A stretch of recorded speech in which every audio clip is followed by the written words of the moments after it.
In the dim cell, two men sat across from each other. The stone walls of the Rio Seco jailhouse sweated in the summer heat.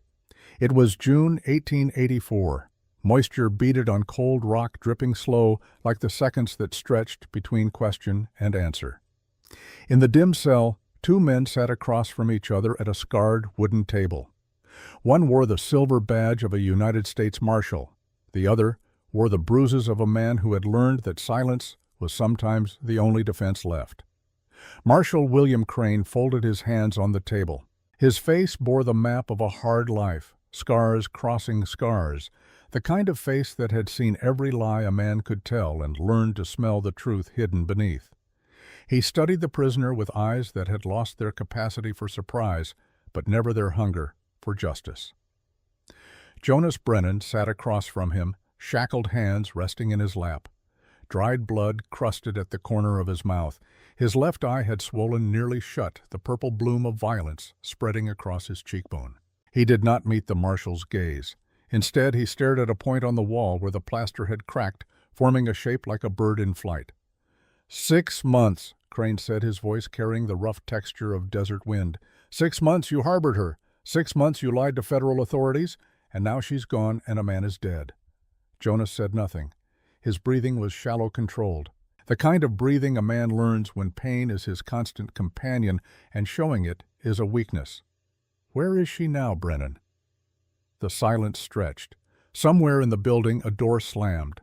Footsteps echoed down the corridor and faded. I told you, Jonas said finally, his voice barely above a whisper. I don't know. Crane leaned back in his chair. The wood creaked under his weight. You married an Apache woman. I've seen the papers. Witnesses signed. The county clerk himself confirmed it. You stood in front of God and the territory and called her your wife. And then, the very night Sheriff Hale died, she vanished like smoke. Jonas lifted his head slightly. His one good eye found the marshal's face. I didn't kill Hale. His body tells a different story. Single bullet wound. Came from a Spencer rifle. You own a Spencer, don't you, Brennan? A pause. Then quietly, I owned a Spencer. I don't anymore. Convenient. Crane pulled a cigar from his vest pocket, bit off the end, and struck a match against the table. The sulfur flare briefly illuminated the shadows in the corners of the cell. He drew on the cigar until the tip glowed red. If you didn't kill him, then who did? Jonas's jaw tightened. For a moment, something flickered in his expression. Pain, perhaps. Or memory. Maybe he killed himself. Men who chase ghosts often do. Crane studied him through a veil of smoke. That's an interesting choice of words. Ghosts. He tapped ash onto the floor. Tell me about the woman Brennan. Start from the beginning. Tell me why a man who lives alone on a failing ranch suddenly decides to marry an Apache woman carrying another man's child. Tell me what ghost you were chasing. Jonas closed his eyes. The air in the cell was thick with heat and tobacco smoke and the weight of everything unsaid. When he spoke again, his voice carried the exhaustion of a man who had been running for so long that he could no longer remember what it felt like to stand still. It started 6 months ago, he said. December, late 1883, the day everything changed. 6 months earlier. The sun rose over the New Mexico plains with the indifference of something eternal. It had risen over these lands long before the ranches and the fences, long before the treaties and the wars, and it would continue rising long after all of it had turned to dust. Jonas Brennan stood on the porch of his cabin and watched the light spread across the brown grass of his property. The cattle were already moving toward the water trough. In the distance, the Sangre de Cristo Mountains stood like sentinels, their peaks crowned with fresh snow from the previous night's storm. He had built this life with his own hands. The cabin, small and square, made from pine logs he had cut and hauled from the mountain slopes. The corral, the barn, the chicken coop, every nail driven was a small act of penance. Every fence post sunk into the hard earth was another day survived. Jonas was 29 years old, but his eyes belonged to a much older man. They were the color of winter sky, gray-green, and distant, the kind of eyes that had seen something they could never unsee. His hands were calloused from work, his shoulders broad from lifting and hauling and building. But there was a thinness to him, a hollowness in his cheeks that spoke of meals skipped and sleep avoided. He did not carry a gun. This was unusual for a rancher. The country was still raw, still dangerous. Cattle thieves operated in the mountain passes. Occasional raids, though less frequent than before, still erupted like old wounds reopening. But Jonas had made his choice 6 years ago. He would not touch a weapon again. If death came for him, he would meet it unarmed. His routine was unchanging. Wake before dawn, feed the cattle, check the water, repair whatever needed repairing, and there was always something. At noon he would eat bread and beans standing at the counter because sitting felt like wasted time. In the afternoon, more work. The land was unforgiving and idleness invited disaster. By evening he would sit on the porch with a bottle of whiskey and watch the sunset paint the mountains gold and crimson. Then darkness. Then sleep when it came. When it did not, he would lie awake and remember things he wished he could forget. He spoke to almost no one. Once a month, a Navajo woman named Rosa would arrive with supplies. She would leave them on the porch, take the money he left in the agreed-upon spot, and depart without conversation. This arrangement suited them both. The nearest town, Rio Seco, sat 15 miles east. Jonas avoided it. The people there asked too many questions with their eyes, even when their mouths stayed shut. They wondered about the quiet rancher who lived alone and never came to church and paid his bills with wrinkled bills saved in a coffee tin. On this particular morning in December, Jonas was repairing a section of fence near the eastern boundary of his property. The winter storm had pushed several posts out of alignment, and the wire had sagged. He worked methodically, digging out the old posts, setting new ones, stretching the wire taut.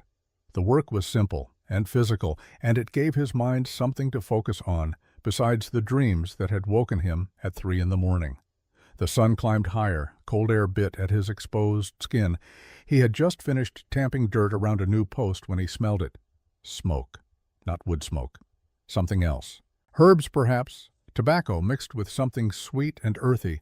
The scent was faint but distinct, carried on the wind from the ridge above his property. Jonas straightened. His heart began to beat faster, though he could not say why. Some instinct, perhaps. Some animal awareness that the familiar pattern of his days had been interrupted. He turned slowly. On the ridge, silhouetted against the winter sky, sat a figure on horseback. The distance was too great to make out details, but Jonas could see enough. The rider was slight, the horse motionless. They were watching him. For a long moment, neither moved.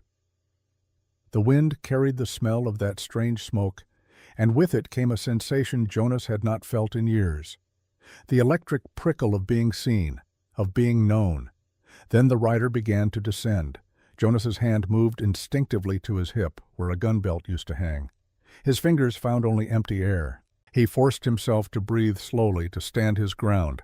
Running would mean nothing. If this was the day his past had caught up with him, then so be it. The rider came closer. Details emerged from the general shape. A woman. Apache by the look of her clothing. She wore deerskin softened and worked until it moved like water, decorated with beadwork in patterns Jonas did not recognize. Her hair, black as coal, hung in a single braid down her back. Her face was angular, beautiful in the way that sharp things are beautiful, and her eyes were the darkest brown Jonas had ever seen. She rode with the ease of someone born on horseback. As she approached, Jonas noticed other details. She carried no visible weapons. Her hands rested loose on the reins, but there was something in the way she sat, the alertness in her posture, that marked her as dangerous nonetheless.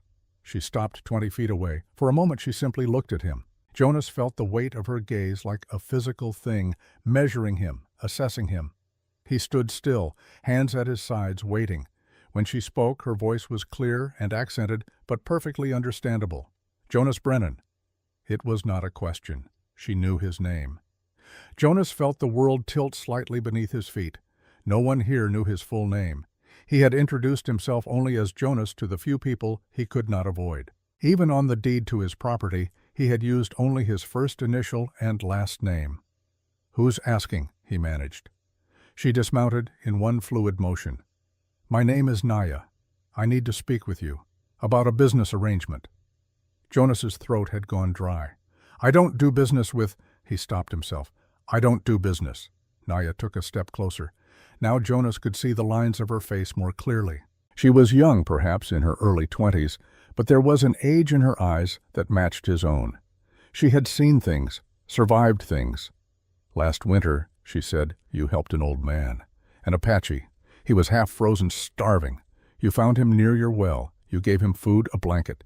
You guided him back toward the mountains and asked nothing in return." Jonas remembered. It had been January, the coldest month. He had found the old man collapsed beside the water trough, more dead than alive. Jonas had carried him into the cabin, fed him broth, wrapped him in his own bedroll. When the man was strong enough to walk, Jonas had given him supplies and pointed him toward the high country. He had expected nothing, wanted nothing. It had simply been the right thing to do. "That was nothing," Jonas said. "Anyone would have done the same." "No," Naya's eyes held his. "Not anyone. You could have turned him in. There's bounty for Apache, even old ones. Especially old ones because they remember too much. You could have let him die and saved yourself the trouble. You did neither." "What does this have to do with anything?" Naya took another step. She was close enough now that Jonas could see she was trembling slightly, though whether from cold or fear or something else he could not tell. "That man was my uncle. He told me about you. He said you were different from the others. He said—" She paused, choosing her words carefully. "He said you were a man who was no longer a killer." The words hit Jonas like a fist to the stomach. The air left his lungs. How could she possibly know he had told no one? His past was buried under 6 years of silence and distance, and a name that was not quite new. "I don't know what you're talking about," he said, but his voice betrayed him, cracking on the last word. Naya studied him with something that might have been compassion. "Yes, you do, but I'm not here to judge you for what you were. I'm here because of what you are now. And what's that? Someone who might help me." Jonas wanted to walk away. Every instinct screamed at him to send her off his land, to retreat into his cabin and bolt the door and pretend this conversation had never happened. But he did not move. Something in her eyes held him in place. Desperation, perhaps, or hope. He recognized both. "Help you how?" he heard himself ask. Naya's hand moved to her stomach. It was a small gesture, brief, but Jonas saw it, and in that moment he understood. She was pregnant. The proposition, Jonas led her to the cabin in silence. His mind raced with possibilities, each more troubling than the last. An Apache woman, alone seeking out a white rancher. It made no sense, unless she was desperate, unless she had nowhere else to turn. The cabin was sparse. A table, 2 chairs, a bed in the corner, a stove. Jonas had built it for function, not comfort. There were no decorations, no personal items visible except for a locked trunk beside the bed. He poured water from a pitcher into a tin cup and handed it to Naya. His hands shook slightly. He hoped she did not notice. She accepted the cup with a nod of thanks and drank deeply. Then she set it on the table and met his eyes. "I need a husband," she said. The words hung in the air between them. Jonas stared at her, certain he had misheard. "I don't understand," he said. Naya's expression did not change. Her voice remained level, matter of fact. "I am pregnant. 3 months. The father is dead. Under territorial law, an unmarried Apache woman with child is considered vagrant, dangerous. They send such women to San Carlos Reservation. I will not go there. My child will not be born there." Jonas sat down heavily in the other chair. His mind struggled to process what she was saying. "So you want a marriage certificate, on paper only. You sign the documents and I become Naya Brennan, legal wife of a citizen. After the child is born, we divorce quietly. You never see me again." "Why me?" The question came out harsher than Jonas intended. "Any rancher in the territory could report me for bounty money, could take advantage of my situation, could do far worse." Naya's hands were flat on the table now, her fingers spread. "You are different, I told you. I've been watching you." "Watching me?" Jonas felt a spike of alarm. "For how long?" 2 months, maybe more. I needed to be certain. "Certain of what?" "That you are what my uncle said. A man trying to escape what he was. A man who has stopped running toward violence and started running away from it." She paused. "I need someone safe. You are the only safe man I could find." Jonas stood abruptly, pacing to the window. Outside, the day continued its indifferent progression. The cattle grazed. The wind moved through the grass. Everything normal, everything the same. While inside this cabin, his carefully constructed isolation was crumbling. "People will ask questions," he said without turning. "The sheriff especially. He already suspects me of—" Jonas caught himself. "He watches me." "Sheriff Hale." Naya said the name like she knew it well. "I know about him. I know he comes here sometimes asking questions. I know you avoid town because of him." Jonas turned. "How do you know all this?" "Because I've been careful. Because survival requires knowledge." She stood as well facing him across the small room. "And I know something else. This arrangement helps you as much as it helps me." "How?" "A man living alone draws attention, questions, suspicion. But a man with a wife, that's normal, expected. Sheriff Hale might even stop watching you so closely if he thinks you've settled down, become respectable."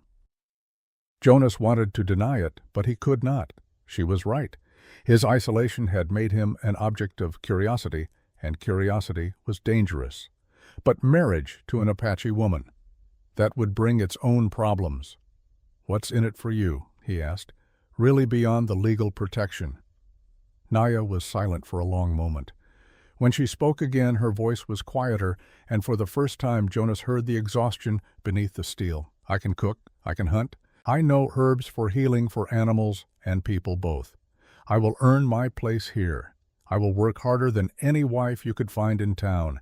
And when the child is born," she paused, "when the child is born, you will have proof that you tried to help someone, that you chose mercy over convenience. Maybe that matters to you. Maybe it doesn't, but it's all I have to offer." Jonas looked at her, really looked at her. Beneath the strength and the careful control he saw what she was trying to hide. Fear, bone-deep, desperate fear.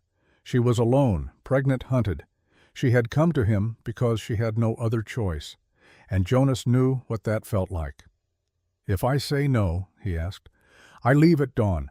I try somewhere else, someone else, and eventually someone turns me in or—" She did not finish the sentence.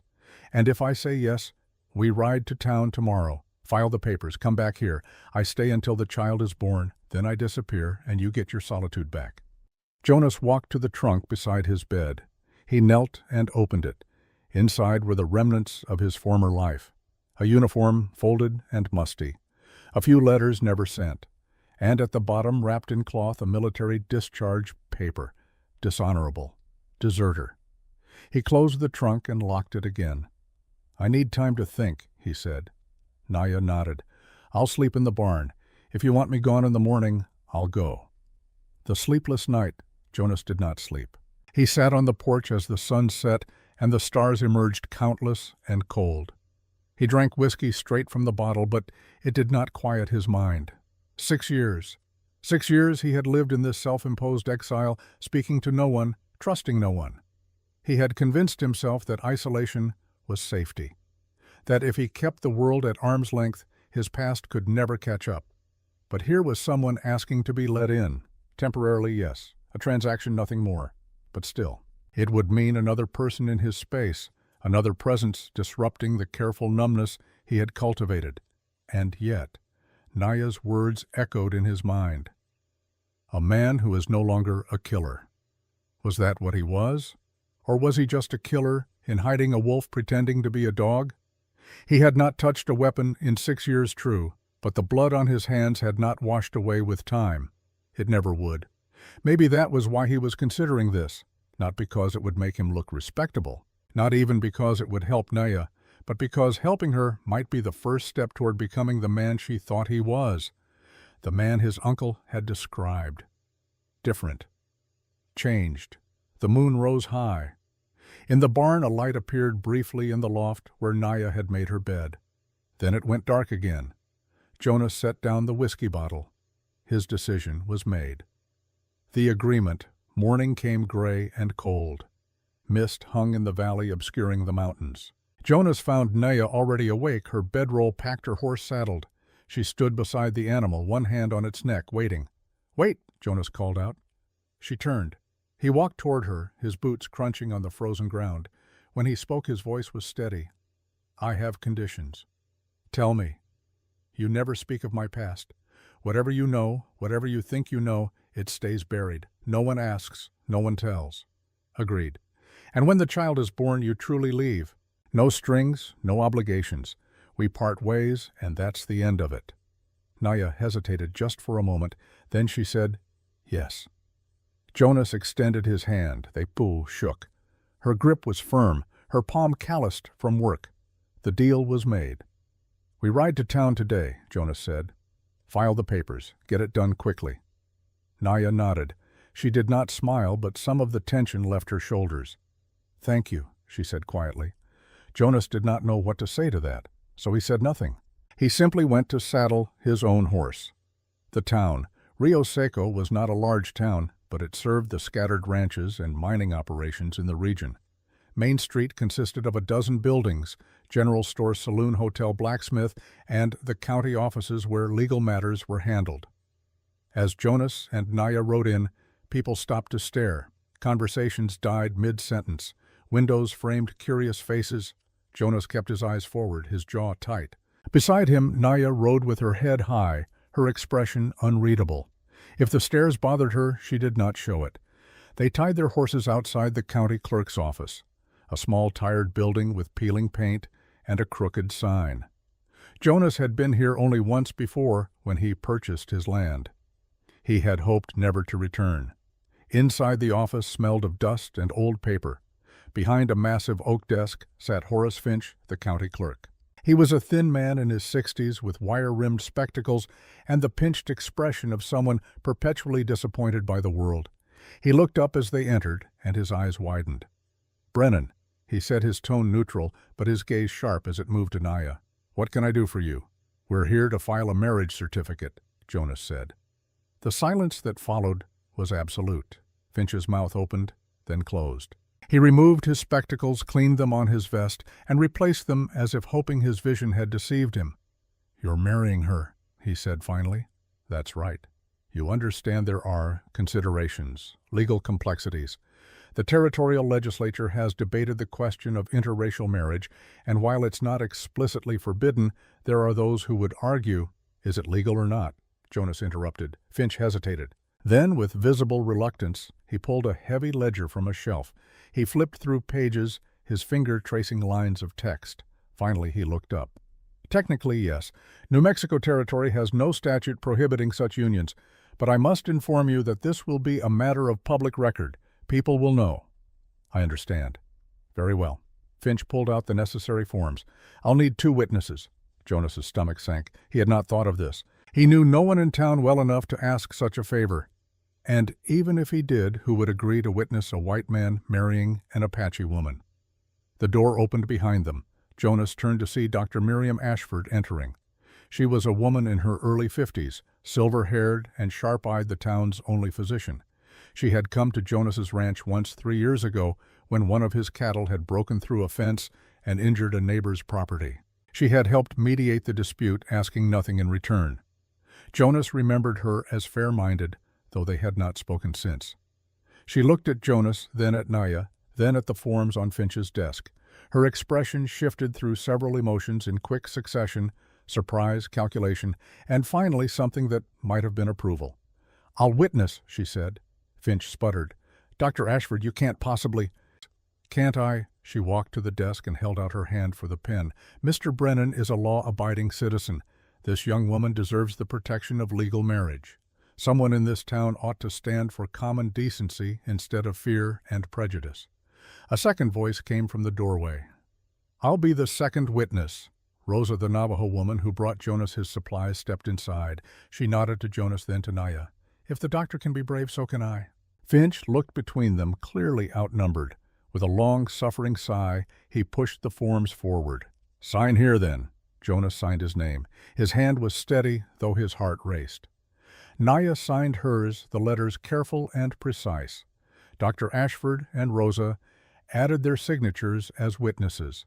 Finch stamped the document with enough force to rattle the desk. "Congratulations," he said, the word dripping with sarcasm. "You're legally married." The revelation. They were walking toward their horses when the voice stopped them. "Brennan!" Jonas turned. Sheriff Gareth Hale stood in the middle of the street. He was a man of average height but commanding presence, with sharp features and eyes the color of flint. He wore his star pinned to a black vest, and his hand rested casually on the butt of his revolver. Not a threat, just a reminder. "Sheriff," Jonas said carefully. Hale walked closer, his boots kicking up small clouds of dust. His gaze moved over Naya with undisguised contempt before returning to Jonas. "Interesting choice of bride. Not breaking any laws?" "No," Hale agreed. "But interesting timing, right when I was getting close to closing a case I've been working on." Jonas felt the ground shift beneath him. "What case?"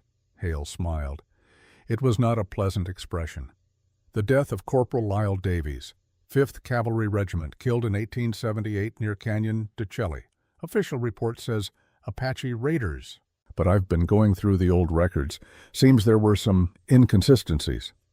Jonas forced himself to breathe normally. "I don't see what that has to do with me." "Maybe nothing. Maybe everything." Hale stepped closer, close enough that Jonas could smell tobacco on his breath. "See, there was another soldier present that night. A private. Young man, only been in the service a year. Name was Jonas Brennan. Same name as you. Strange coincidence. Lots of Brennans in the world. Not that many who desert the same night a man dies. Not that many who run all the way to New Mexico and buy land under a name that's barely more than an initial and a surname." Hale's eyes were cold, predatory. "You know what's even stranger, that private was last seen at Fort Union, which is less than 100 miles from here." Jonas said nothing. There was nothing to say that would not make things worse. Hale leaned in close, his voice dropping to a whisper. "Davies was my younger brother, and I've spent 6 years trying to find out who really killed him. Now I think I'm looking at him." The words hit like bullets. Jonas's vision tunneled, his hands clenched into fists at his sides. "You can't prove anything," Jonas said, his voice barely audible. "Not yet. But I will." Hale stepped back, his smile widening. "Enjoy married life, Brennan. I'll be watching." He turned and walked away, his spurs chiming with each step. Jonas stood frozen. Beside him, Naya's hand found his arm. "We should go," she said quietly. They rode out of town in silence. Jonas's mind raced. Hale was Davies's brother, of course. It made terrible sense. The sheriff's interest in him, the questions, the suspicion. It had never been random. It had been personal. They were a mile from town when Naya finally spoke. "You did kill him," she said. Not a question. A statement. Jonas did not look at her. "You said you'd never speak of my past." "I'm not speaking, I'm understanding." They rode the rest of the way in silence. When they reached the ranch, Naya dismounted and began unsaddling her horse. Jonas watched her, this stranger he had just married, this woman who had brought a sheriff's suspicion crashing down on his carefully hidden life. "Why did you really come here?" he asked. Naya looked up. In the afternoon light, her face was all sharp angles and shadows. "I told you, I need protection." "From what, the law or something else?" She hesitated. Then quietly, "Maybe both." Jonas waited, but she offered nothing more. She led her horse to the corral and began brushing it down, her movements practiced and efficient. Jonas stood in the yard, the marriage certificate folded in his pocket, and wondered what he had just invited into his life. The sun dipped toward the mountains. The day had started with a woman on a ridge and ended with Jonas Brennan legally bound to her. In between, the fragile peace he had built over 6 years had fractured. Inside the cabin, the locked trunk waited. Inside the trunk, a uniform and a discharge paper that told the truth he had tried to bury. And now a sheriff who knew that truth was circling closer. Jonas looked at Naya, who had finished with the horse and was walking toward the barn where she would sleep. She moved like water, silent and sure. She carried secrets of her own. He could see it in the way her hand sometimes moved to her stomach, protective and afraid. In the way she scanned the horizon before entering any building. In the tension that never quite left her shoulders. Two people running from different pasts, bound together by a piece of paper and mutual desperation. Jonas did not know if this was salvation or damnation. He only knew that the isolation that had kept him safe was gone now. The world had found him again, and this time he could not run. Night fell over the ranch. In the barn, a single lamp glowed briefly, then went dark. In the cabin, Jonas sat at his table with the whiskey bottle and tried not to think about the look in Sheriff Hale's eyes, the look of a man who had found what he was hunting and would not rest until he brought it down. Tomorrow, Naya would begin her work. She would cook and clean and tend the animals and slowly become part of the rhythm of this place. And Jonas would continue his routine, repairing what was broken, maintaining what remained. But underneath it all, the clock was ticking. Hale knew, and knowing was the first step toward proving. Jonas drank until the bottle was empty. Then he lay down on his bed, still dressed, and stared at the ceiling. Sleep would not come. It never did on nights when the past felt close enough to touch. In the darkness, he heard Naya moving in the barn, restless like him. Two insomniacs under the same sky, separated by walls and secrets, and the fragile hope that somehow this arrangement might save them both, or destroy them. The first morning, dawn broke cold and pale over the ranch. Jonas woke to the smell of coffee, which was impossible because he had not made any. For a moment, disoriented and groggy from too little sleep, he thought he was somewhere else, sometime else. Then memory returned, the marriage, Naya, the sheriff's revelation. He sat up, his body protesting. The whiskey had left him with a dull ache behind his eyes. Through the window he could see smoke rising from the outdoor fire pit he rarely used. Naya was already awake, already working. He dressed and stepped outside. The morning air bit at his skin. Naya stood by the fire, tending a battered coffee pot she must have found in the barn. She had changed from her deerskin into a simple cotton dress, faded blue and too large for her frame. It must have belonged to the previous owner of the ranch, a widow, who had sold to Jonas 6 years ago and moved east. He had forgotten it was still in the cabin, stuffed in a trunk he never opened. Naya looked up as he approached, but said nothing. She poured coffee into a tin cup and handed it to him. Their fingers did not touch. Jonas drank. The coffee was strong and bitter, and exactly what he needed. "You didn't have to," he said. "I told you I would earn my place." Her voice was flat, businesslike.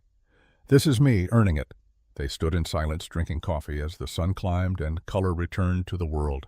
The cattle began their slow migration toward the water trough. A hawk circled overhead, hunting.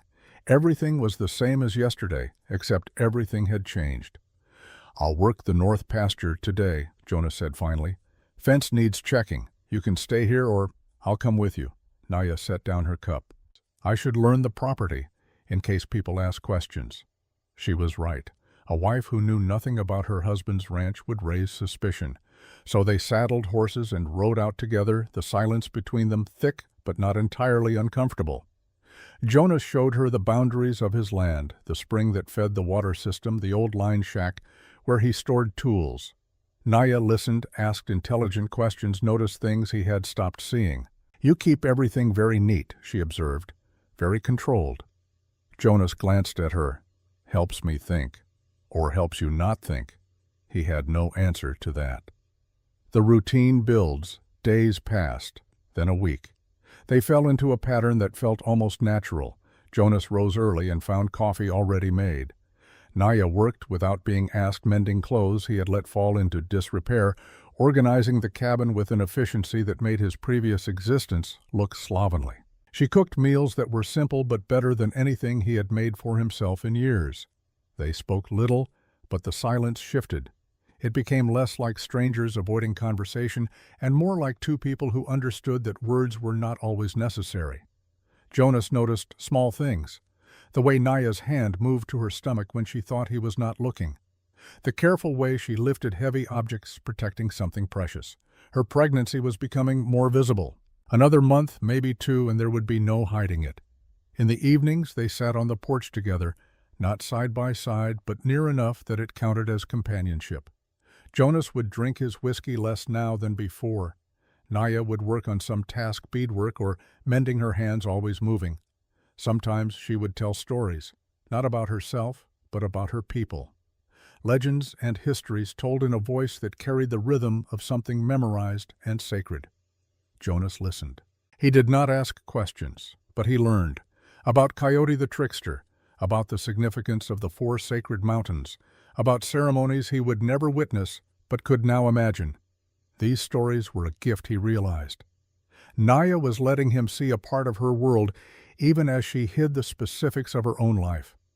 One evening, 2 weeks after their marriage, Jonas broke the usual silence with a question that had been building. "The child's father. You said he's dead. How did it happen?" Naya's hands stilled on the leather she was working. For a long moment, she did not answer. Jonas thought perhaps he had overstepped, violated the unspoken agreement that they would not pry into each other's pasts. Then she set down her work and looked at the horizon where the sun was setting in bands of orange and purple. "His name was Kuruk," she said quietly. "He was the son of Chief Alsati. We were to marry." Jonas waited. The cattle lowed in the distance. The wind moved through the grass with a sound like breathing. 3 months ago there was an ambush. Cavalry patrol caught a hunting party by surprise. Kuruk was leading them. I was there because, she paused, because I went everywhere he went. They killed him and 12 others. I ran. I'm good at running. "I'm sorry," Jonas said, and meant it. Naya nodded, accepting the words. "Do you know what it's like to choose life over honor, to run while the man you love dies protecting you?" Jonas looked at his hands. Rough, scarred, capable of violence he had sworn never to use again. "Yes," he said, "I know exactly what that's like." Their eyes met.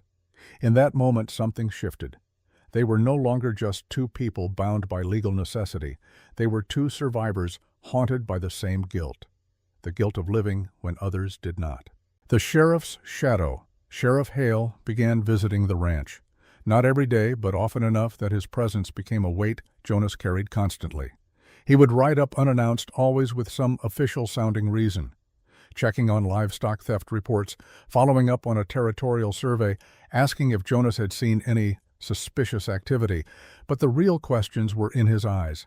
The way he studied Jonas, the way he looked at Naya with barely concealed disgust mixed with curiosity.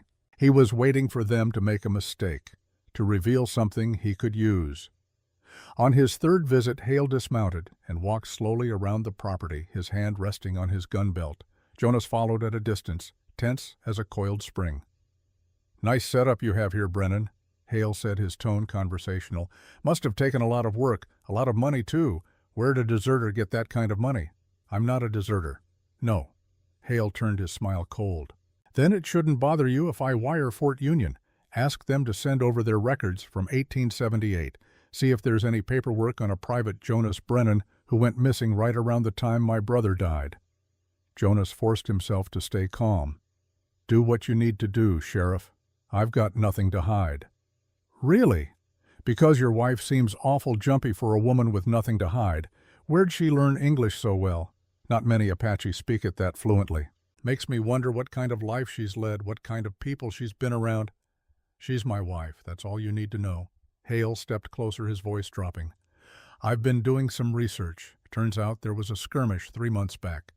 Cavalry ambushed an Apache hunting party, killed most of them, but a few got away. And one of the survivors, according to the reports, was a woman. Young, good with a rifle." He paused. "You harboring a fugitive, Brennan?" Jonas felt ice in his veins. "My wife is a legal citizen through marriage. You've seen the papers. Papers can be lies, just like names." Hale mounted his horse. "I'll be back, and next time I might bring a federal marshal. See how your story holds up under real scrutiny." He rode away, leaving Jonas standing in the yard with his heart hammering against his ribs. That night Jonas confronted Naya. "The ambush Hale mentioned. You were. The ambush Hale mentioned. You were there." Naya did not look up from the horse's hoof. "Yes." "And you shot someone." "Yes." Jonas felt anger rising hot and sharp. "You didn't tell me there was a warrant. You didn't tell me you were wanted." She finally met his eyes. "Would you have helped if I had—" "I don't know, but you lied." Naya set down the horse's hoof and stood. "I didn't lie. I just didn't tell you everything. The same way you didn't tell me you killed a man when you married me. We both have secrets, Jonas. That was the arrangement. This is different. Hale thinks you're a fugitive. If he proves it, they'll arrest both of us." "Then we have the same problem." Naya's voice was steady, but Jonas saw her hand trembling slightly as she brushed hay from her dress. "We're both running from things we can't change. The only question is whether we run together or separately." Jonas wanted to argue to push back, but he could not find the words. She was right. They were both fugitives in their own ways, both trying to outrun the past. The only difference was the past was catching up faster than either of them had expected. The brother arrives. Jonas was repairing the corral fence when he felt the presence. That animal awareness again, the sense of being watched.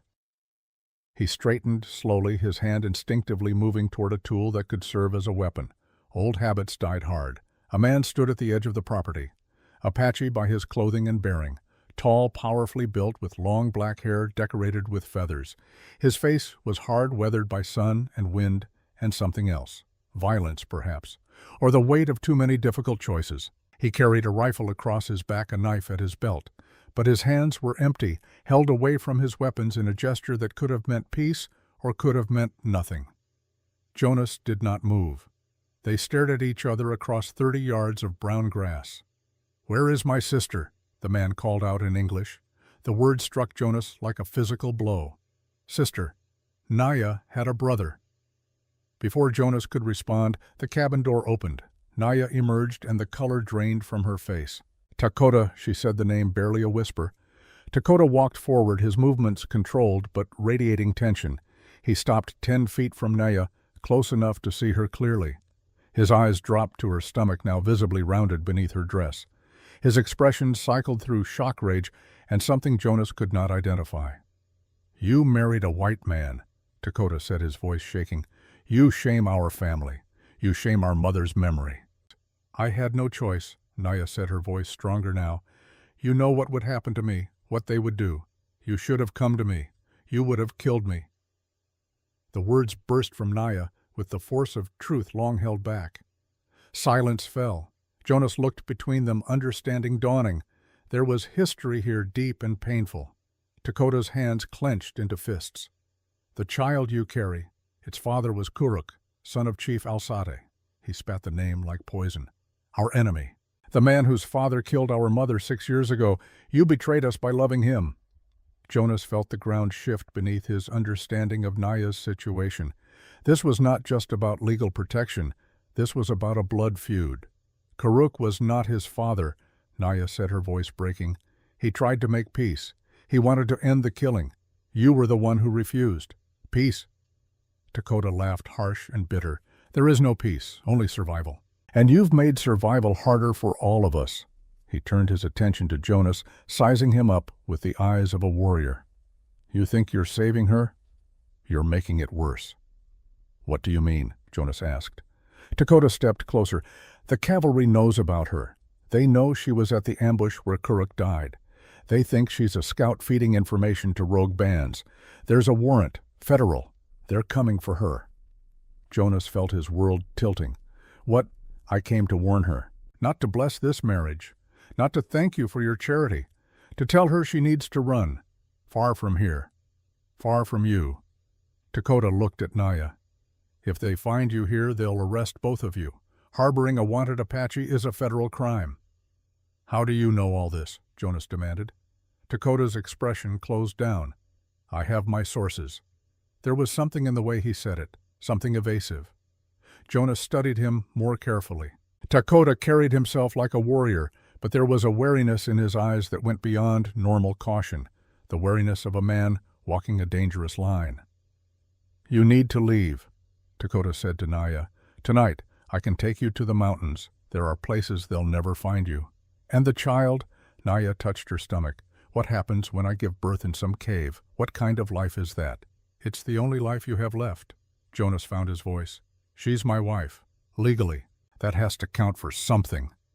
Dakota turned on him, fury in his eyes. Your law means nothing. They'll tear up that paper and throw you both in chains, and when they're done with you, they'll come looking for me and everyone I'm trying to protect.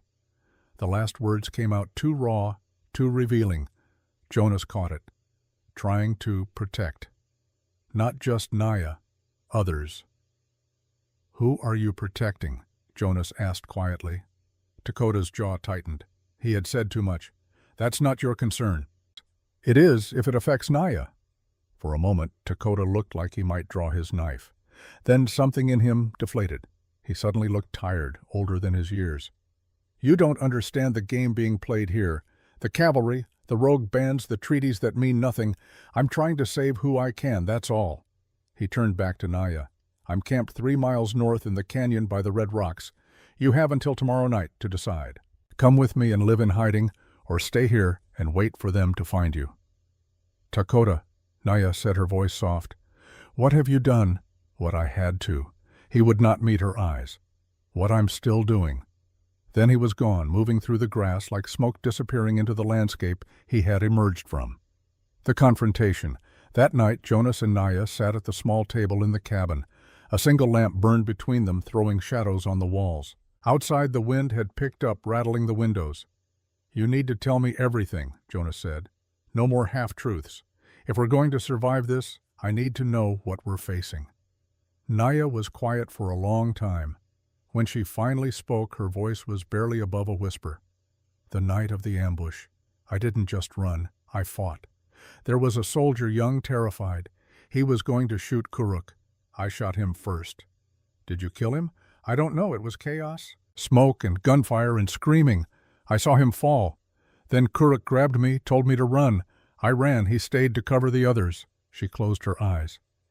"He died so I could live. And I've been living with that ever since." Jonas understood. It was the same guilt he carried. Different details, same weight. "What else?" "Kuruk's father, Chief Alsade. He leads one of the largest Apache bands still resisting. The cavalry wants him badly. If they knew I carried his grandchild—" She paused. "They'd use me as bait, force me to lead them to him, or they'd kill the child to send a message." Jesus Christ. "And Dakota, my brother. He's caught between two worlds. He wants to protect our people, but he's also—" She stopped, choosing her words carefully. "He's doing things I don't understand, making choices that frighten me." "What kind of choices?" Naya shook her head. "I don't know, but the way he spoke today, he knows too much about cavalry movements, about their plans. Either he has a spy among them or—" She did not finish the thought. Jonas leaned back in his chair. The pieces were falling into place, forming a picture he did not like. Naya was not just a pregnant woman seeking protection. She was carrying the grandchild of a wanted Apache chief. She had potentially killed a soldier. Her brother was involved in something dangerous and secretive. And Sheriff Hale was circling closer, driven by revenge and suspicion. They were trapped. Every direction led to danger. "I won't let them take you," Jonas said. Naya looked at him, surprise flickering in her eyes. "Why, this isn't your fight. You're my wife, on paper maybe, but still, I made a promise when I signed those documents." He paused. "And besides, I'm tired of running. Maybe it's time to stand and face what's coming." "That's easy to say. Harder to do." "I know." Jonas stood and walked to the window. Outside, darkness pressed against the glass. "But 6 years ago I ran. I've been running ever since, and it hasn't made anything better. Maybe facing the truth is the only way out." The moment of connection. Later that night, neither could sleep. Jonas found Naya sitting on the porch, wrapped in a blanket against the cold. He sat beside her, not touching, but close enough to share warmth. They did not speak. Words felt inadequate for what passed between them. Two people broken by different wars, finding unexpected kinship in their shared damage. The night was clear. Stars scattered across the sky like salt spilled on black cloth. An owl called from somewhere in the darkness. Naya's hand moved from beneath the blanket and found Jonas's. Her fingers were cold. He closed his hand around hers, and she did not pull away. They sat like that, hands joined, watching the stars wheel overhead. It was not love, not yet, but it was something, a recognition. A truce between two wounded souls who had spent so long alone that human touch had become foreign. "Thank you," Naya said finally, "for not sending me away." "Thank you for trusting me," Jonas replied. The wind shifted, carrying the scent of sage and distant rain. Winter was loosening its grip. Spring would come soon, bringing new life and new dangers. But for this moment, they had each other. It was not much, but it was more than either had expected. The trap closes. Morning brought Sheriff Hale and 2 deputies. Jonas was in the barn when he heard the horses. He stepped outside to see Hale dismounting, his face hard and official. The deputies flanked him, hands resting on their weapons. "Jonas Brennan," Hale said, his voice carrying the weight of authority, "I'm placing you under arrest on suspicion of desertion and the murder of Corporal Lyle Davies." Jonas felt his stomach drop. "You have no proof." "I have enough to hold you. And while you're in custody, we'll be searching this property. If we find anything, weapons, stolen military property, proof of desertion, you'll hang." One of the deputies moved to cuff Jonas. He did not resist. Naya emerged from the cabin, her face pale. "You need to come too," Hale said to her, "for questioning regarding a cavalry ambush 3 months past. There's a federal warrant." "She's a citizen's wife," Jonas said, his voice tight. "You can't just take her." "I can and I will. A judge will sort out her legal status." Hale's smile was cold, assuming she survives the questioning. "She's pregnant. You can't hold her in a jail cell. Watch me." As the deputies moved to restrain Naya, Jonas saw her eyes meet his. She was afraid, but beneath the fear was something else. Determination. She would not break easily. They were loaded onto horses, hands bound.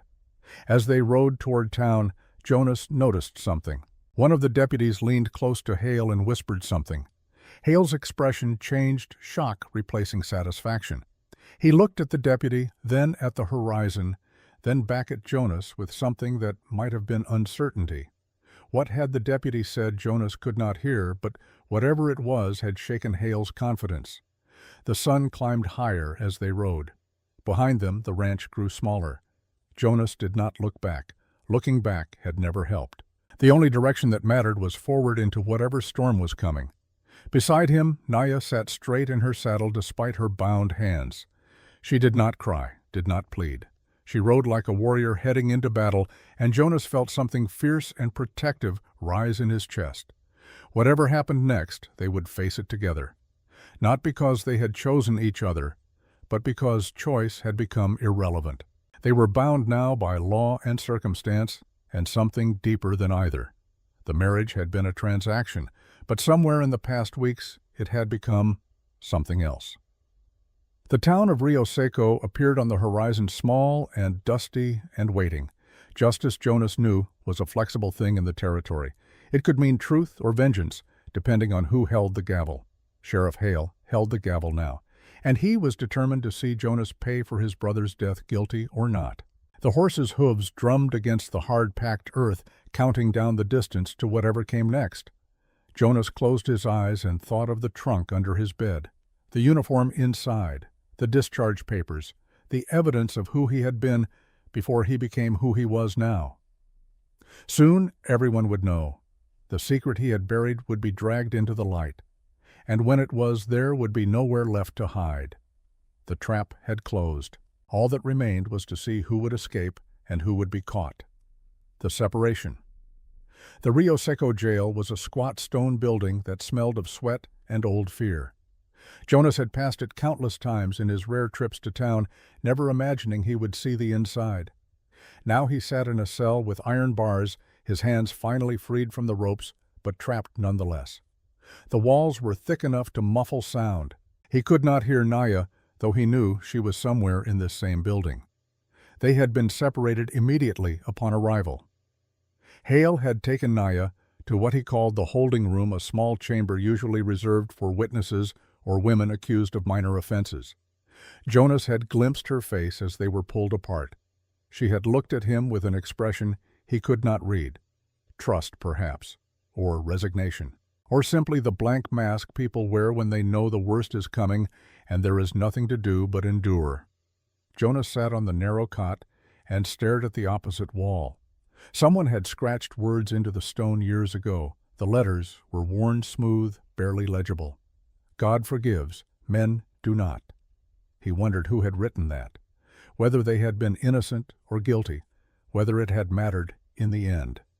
Footsteps echoed in the corridor. Keys rattled. The cell door swung open, and a man Jonas had never seen entered.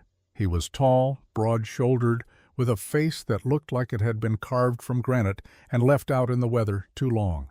Scars traced white lines across his cheeks and forehead. His eyes were pale blue, the color of ice, and they studied Jonas with the intensity of someone trained to see through lies. "Jonas Brennan," the man said. His voice was deep-textured like gravel. I'm United States Marshal William Crane. I have some questions for you." Jonas said nothing. He had learned long ago that silence was often the best defense. Crane pulled a chair from the corner and sat, his movements deliberate. He removed his hat and set it on his knee. "I've been reviewing the case Sheriff Hale has built against you. It's interesting, circumstantial mostly, but interesting." He paused. "Tell me about the woman, your wife. Start from the beginning. Am I under arrest?" "Not yet." "That depends on what you tell me." Crane leaned forward. "But the woman, she's a different matter. There's a federal warrant. Suspicion of aiding hostile Apache forces. Possible involvement in the death of a cavalry soldier. That's serious." Jonas felt his chest tighten. "She's innocent. Then help me prove it. Tell me how you met. Tell me why you married her. Tell me everything, and maybe I can find a way to help both of you." So Jonas told him. Not everything, but enough. He spoke of Naya arriving at his ranch, of her proposition, of the marriage of convenience. He left out the parts about his own past, about Davies, about the things that would damn him. Crane listened without interrupting, his expression neutral. When Jonas finished, Crane was quiet for a long moment. Then he said, "That's a touching story. A man helping a desperate woman, very noble. But you're leaving something out. I've told you what matters." "No. You've told me what you think I want to hear." Crane stood and walked to the barred window. Outside the sun was setting, painting the sky the color of old blood. "Hale says you killed his brother, a Corporal Lyle Davies, killed him and deserted. Is that true?" Jonas's hands clenched in his lap. "Hale is hunting ghosts." "Maybe. But ghosts have a way of becoming real when you shine enough light on them." Crane turned back. "Here's what I know. A private named Jonas Brennan disappeared from Fort Union in October 1878. Same night, a corporal was found dead. Military investigators ruled it Apache raiders, but there were inconsistencies in the reports. And now, 6 years later, a rancher with the same name shows up in New Mexico territory, living quietly, avoiding attention." He paused. "That's a lot of coincidence." "Coincidence isn't proof." "No, but it's a start. It's a..." Crane sat again, leaning close enough that Jonas could smell tobacco and leather. "I'm going to tell you something, Brennan. I don't care about what happened 6 years ago. Not really. The Army doesn't care either, not enough to pursue it. Statute of limitations on desertion is 7 years, and we're past that for some charges. What I care about is the woman. Because if she's involved in current hostile actions, that's my jurisdiction. That's my problem. She's not. Then prove it. Give me something I can use. Because right now, all I have is Hale's vendetta and a pregnant Apache woman who showed up at your ranch with a very convenient story." Crane's eyes bored into Jonas. "Help me help you, or watch everything fall apart." The interrogation. In another room, Naya sat on a wooden chair, her hands folded in her lap, her back straight despite exhaustion. The room was small, windowless, lit by a single oil lamp that cast more shadows than light. Sheriff Hale stood against the wall, arms crossed, watching her with undisguised contempt. "You know your husband killed my brother," Hale said. It was not a question. Naya met his gaze without flinching. "I know he saved my sister." Hale pushed off the wall, his boots loud on the wooden floor. "What are you talking about?" "Your brother, Corporal Davies. He was at an Apache village in 1878. My village. I was there.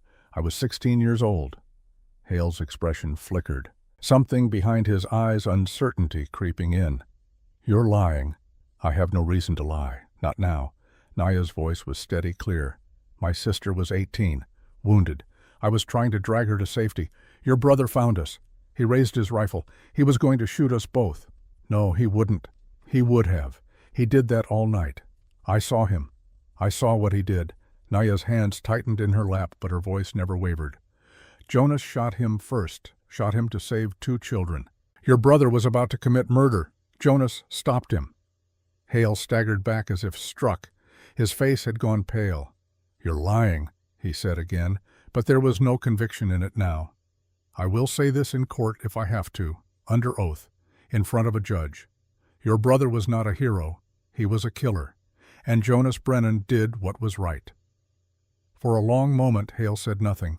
He stood frozen, his world visibly crumbling.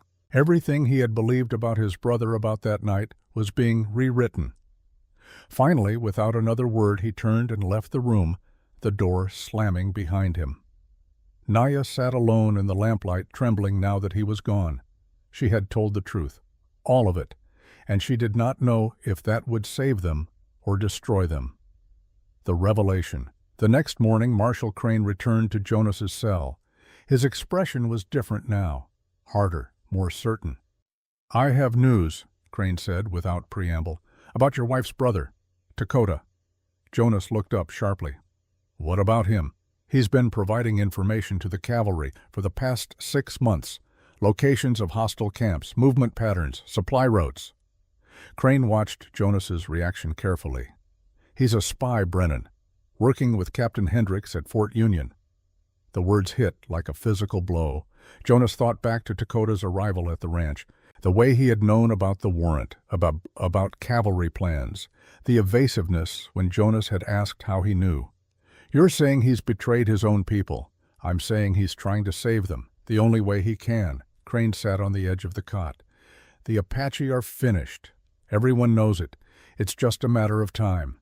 Dakota is trading information on the truly hostile bands, the ones still raiding and killing in exchange for immunity for his family. For the peaceful ones. He's a pragmatist. Does Naya know? I told her this morning. She didn't seem surprised. I think she suspected." Crane pulled a cigar from his pocket but did not light it. "Here's your problem. If this goes to trial, Dakota's identity becomes public record. The hostile bands will find out. They'll kill him. And without his intelligence, more people die. Cavalry and Apache both." Jonas felt the trap closing tighter. "What are you saying?" "I'm saying there's a way to make this go away. For everyone. But it requires sacrifice." Crane laid out the terms. Jonas would confess to desertion, though not to murder. The evidence for murder was too thin, and with Naya's testimony about what Davies had actually done, no jury would convict anyway. Jonas would serve 2 years in a military prison, not hard labor, just confinement. In exchange, Naya would be released. The federal warrant would be dismissed. She would be given safe passage to Fort Union, where she could live under protection until the child was born. Dakota's identity would remain secret, and Sheriff Hale would drop all charges related to his brother's death. 2 years, Jonas said. 2 years, then you're free, clean record, fresh start.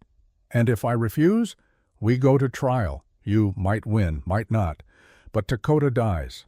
Naya gets deported after the birth. The child goes to an orphanage. And you spend the rest of your life knowing you could have prevented all of it." Jonas closed his eyes. It was not a choice. It was a gun to his head disguised as an option. "I need to talk to Naya first."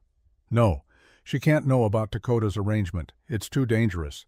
If word gets out even accidentally, he's dead." Crane stood. "You have until tonight to decide." The sheriff's confession. While Jonas wrestled with Crane's offer, Sheriff Hale rode to the Territorial Archives in Santa Fe, a full day's journey. He needed to see the military reports for himself, needed proof that his brother had been the man Hale remembered. The hero, the soldier doing his duty. The archives were housed in a cramped office that smelled of dust and decay. An elderly clerk brought him the files from 1878. Hale spread them on a table and began to read. The official report was brief. Corporal Lyle Davies, killed in action during a raid on a hostile Apache encampment, died honorably in service to his country. But there were other documents, witness statements, disciplinary records. Hale found the first notation 3 pages in. Corporal Davies reprimanded for use of excessive force during prisoner transport. Warning issued. He turned the page. Another entry 6 months later. Corporal Davies involved in altercation with commanding officer. Accused of striking an Apache child during village sweep. Charges dropped due to lack of witnesses. More pages. More incidents. A pattern emerging like a stain spreading through cloth. Davies had been brutal. Had enjoyed the violence. Multiple soldiers had reported concerns. But in the chaos of the Apache campaigns, such complaints had been filed and forgotten. The final document was a letter from a Lieutenant Morrison written 2 weeks before Davies died. I am formally requesting Corporal Davies be transferred from field duty.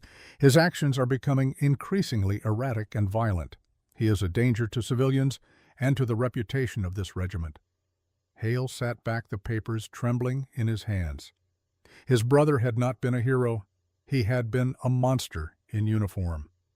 And somewhere in Hale's heart, beneath all the denial and rage he had always known, he thought of Jonas Brennan, of a young private who had seen Davies about to murder children and made the only choice that mattered.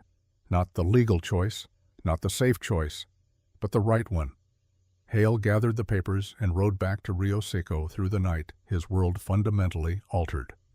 The testimony. Before Marshal Crane could pressure Jonas for an answer, something unexpected happened.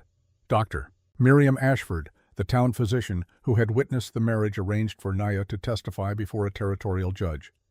Not a full trial, just a deposition, but enough to put truth on the record. Judge Samuel Blackwell was a man in his mid-60s, bald as a stone with a thick white mustache, and eyes that had seen every variation of human nature. He sat in the small courtroom, Naya before him, and listened as she spoke.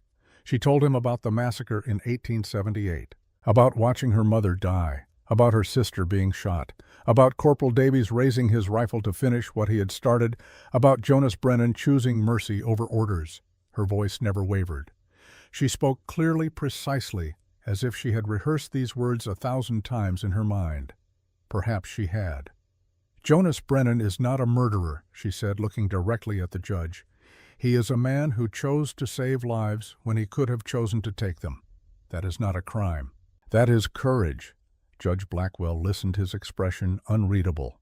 When Naya finished, he was quiet for a long moment. Then he said, "Is there anything else you wish to testify to, Mrs. Brennan?" Naya hesitated. Then she took a breath and said something no one expected. "Yes, I shot a cavalry soldier 3 months ago, during the ambush where Kuruk died. I do not know if he survived, but if I am to be tried for that, I will plead self-defense." The courtroom went silent. Even Judge Blackwell looked surprised. Jonas, sitting in the gallery, still in custody, felt his heart stop. "Why confess this now?" the judge asked. Naya's hands were steady on the railing before her. "Because I am tired of hiding. My husband has hidden for 6 years. It has destroyed him. I will not do the same. If you want to punish me for what I actually did, but don't punish him for my crimes, and don't punish him for doing what was right." Judge Blackwell studied her for a long time. Then he said, "This court is adjourned until tomorrow. I will review the evidence and render a decision." The sheriff's choice. That evening, as the sun set over Rio Seco, Sheriff Hale walked into the jail and asked to speak with Jonas. Alone. Marshal Crane reluctantly agreed, stepping out of the cell. Hale entered and closed the door behind him. For a moment, the two men simply looked at each other. Hunter and hunted, accuser and accused. "I read the reports," Hale said finally. His voice was different, hollow. "All of them, from beginning to end." Jonas said nothing. "My brother was not the man I thought he was. He was cruel, violent. He had been disciplined multiple times, and that night, when he died—" Hale paused, his jaw working. "He was about to kill children, wasn't he?" "Yes." "And you stopped him?" "Yes." Hale's shoulders sagged. He suddenly looked much older, the weight of 6 years of misdirected rage settling on him all at once. "I've spent half a decade hating you, hunting you. I wanted you to hang for what you did, and all this time—" he laughed bitterly. "All this time you were the only one who did the right thing." "I'm sorry about your brother," Jonas said quietly. "Don't be. I'm the one who should apologize. To you, to your wife, to—" He stopped, unable to continue. They sat in silence. Outside, the town was settling into evening. Lamps were being lit, families gathering for dinner. Normal life, continuing oblivious to the small dramas of guilt and redemption playing out in this stone cell. "I'm dropping all charges," Hale said finally. "All of them. And I'm going to tell Marshal Crane that I have no case, never did." "Why?" "Because you deserve better than what I've given you, and because my brother deserved what he got." Hale stood. "But you can't stay in Rio Seco. Too many people know now. Too many questions. You need to leave. Take your wife. Go somewhere they don't know you. Start over. Really start over this time." "I have a ranch here." 6 years of work. Sell it. I'll help you find a buyer. But you need to go Brennan, because if you stay sooner or later, someone else will start asking the questions I asked, and I won't be able to protect you." Jonas understood. This was redemption, but it came with exile. Freedom, but not here. Never here. "Thank you," Jonas said. Hale nodded and left without another word.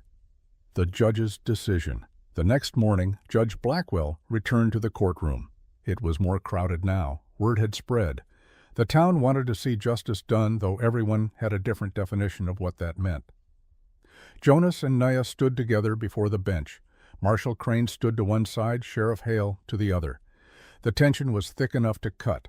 Judge Blackwell looked at the papers before him, then at the two people whose fates rested in his hands. "I have reviewed the testimony and the evidence," he said, his voice carrying through the small room, "and I have reached the following conclusions." He looked at Jonas.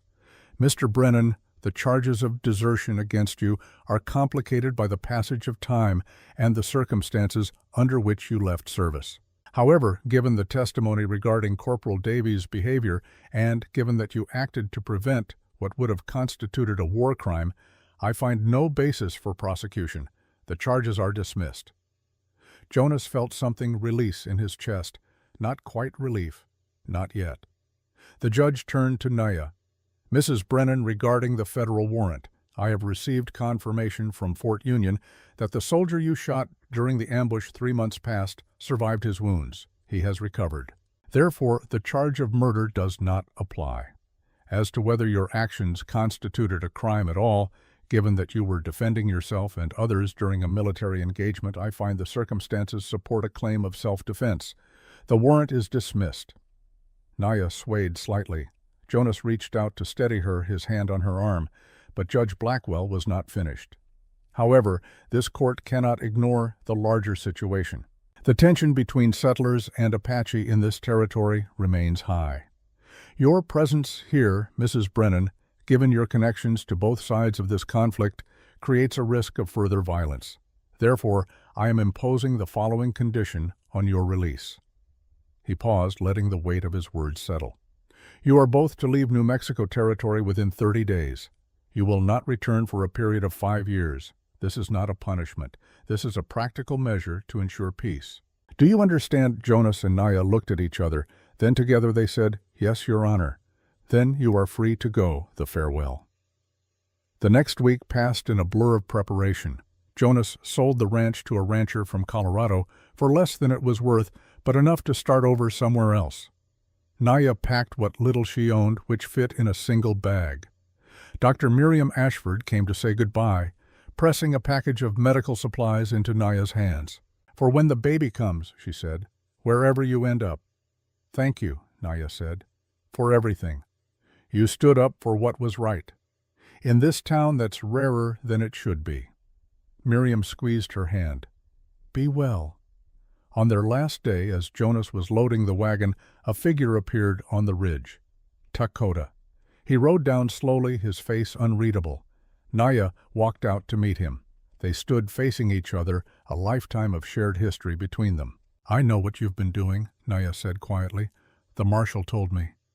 Dakota's expression hardened. "Then you know I'm a traitor." "I know you're trying to save our people, the only way you can." She reached out, touched his arm. "I don't agree with all of it, but I understand. Will I see you again? I don't know. Maybe in another life. Maybe when the world is different." She paused. "But thank you. For warning me, for trying to protect me." Dakota nodded, unable to speak. He pulled something from his belt, a small leather pouch decorated with beadwork. "For the child, when it's old enough, so it knows where it came from." Naya took it, tears in her eyes. They embraced briefly, fiercely. Then Dakota mounted his horse and rode away without looking back. The departure. Jonas and Naya left Rio Seco on a cold morning in early April.